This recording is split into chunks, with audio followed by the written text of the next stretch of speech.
7 spek mata dan topeng mata terhebat dalam dunia Boboiboy. Nombor 1, cermin mata Feng. Dalam siri asal Boboiboy, cermin mata yang dipakai oleh Feng ini bukanlah spek biasa. Apabila huruf F pada bingkainya ditekan, spek ini akan berubah menjadi topeng dengan kuasa istimewa, iaitu kuasa penembus. Kuasa ini membolehkan seluruh tubuh badan Feng hilang sifat pejalnya dan berupaya menembusi apa-apa objek fizikal, termasuk segala jenis serangan yang dilontarkan ke arahnya, menyebabkan Feng seolah-olah kebal dan tak akan cedera langsung. Yang lebih hebat lagi, Feng boleh membentuk kiup penembus besar yang meliputi ke semua kawan-kawannya bagi mempertahankan mereka semua daripada serangan yang datang. Kini spek mata dengan kuasa topeng penembus ini tiada lagi bersama Feng, dan dia kini menggunakan spek mata lain yang dilengkapi alat komunikasi dengan headphone sebelah telinga dan mikrofon. Nombor 2, topeng muka Papa.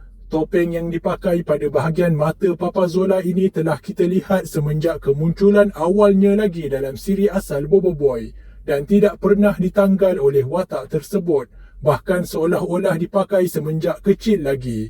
Dalam filem Papa Zola The Movie, barulah kita tahu latar belakangnya. Rupa-rupanya, topeng ini dicipta oleh Yonbi untuk ahli-ahli agensi perisikan Papa dan berupaya mengimbas dan mengesan persekitaran, membolehkan penggunanya bertindak dengan lebih cekap dan tepat dalam misi mereka. Lebih-lebih lagi sewaktu berhadapan dengan musuh. Pada masa yang sama, Yonbi yang jahat itu telah menggunakan topeng ini untuk mengawal pemakainya dalam dunia simulasi, seperti yang dibuatnya pada pipi Zola sehingga dia berubah menjadi raksasa. Selain topeng muka yang dipakai oleh Papa Zola dan Mama Zilla ini, ejen-ejen yang lain seperti Kacax dan Yonbi pun ada memakai cermin mata khas mereka sendiri. Tapi tak perlulah kita ceritakan panjang lebar di sini. Nombor 3, cermin mata Mekamato. Dengan menggunakan kuasa mechanize milik Power Sphera Mechabot, Amato pernah melakukan beberapa transformasi yang membentuk cermin mata sebagai sebahagian daripada baju perisainya. Selain daripada melindungi matanya, kesemua spek mata mecha ini membantu Mekamato untuk aim secara tepat supaya kesemua serangannya mengenai sasaran. Manakala spek mecha detektif diperbuat daripada spek VR permainan imposter milik Pian dan digunakan Mekamato untuk membaca petunjuk bagi menyelesaikan kes. Nombor 4, cermin mata Boboiboy. Semestinya untuk Boboiboy, kita akan bercakap tentang cermin mata yang dipakai oleh Boboiboy Solar. Ramai yang menyangka spek ini hanya untuk tujuan bergaya, tetapi tidak.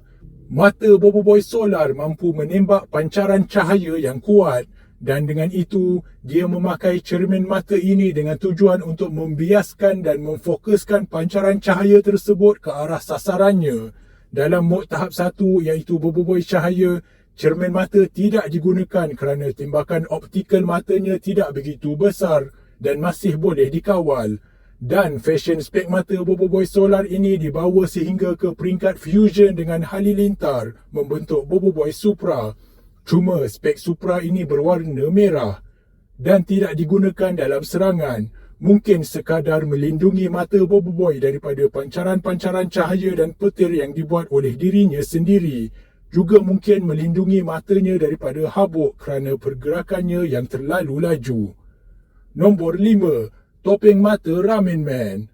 Ramen Man merupakan ahli pasukan tempura dan juga pesaing Kapten Kaizo, sama-sama sebagai pahlawan bersenjata yang bertopeng.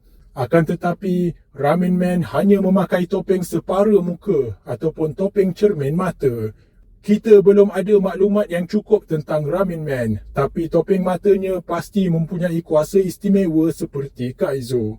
Selain itu, topeng mata ini melindungi identitinya daripada kita sebagai penonton kerana ada ura-ura bahawa dia ini merupakan watak daripada sejarah silam Mekamato, sama seperti Mask Mana yang sebenarnya adalah Pian.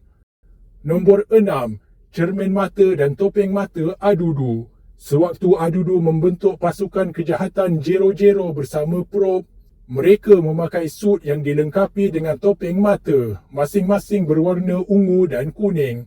Tapi ini hanya topeng mata biasa, tidak seperti topeng milik Papa Zola.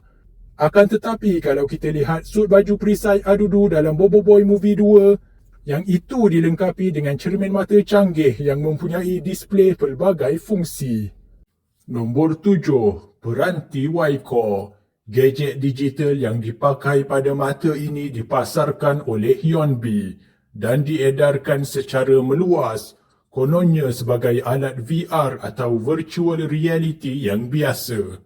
Tapi rupa-rupanya ia adalah sebahagian daripada rancangan licik Yonbi untuk memerangkap pengguna-pengguna Waikor ke dalam dunia simulasi Cimobot dan menukarkan mereka menjadi raksasa. Antara mereka yang menjadi mangsa adalah Bobo Boy dan Gopal.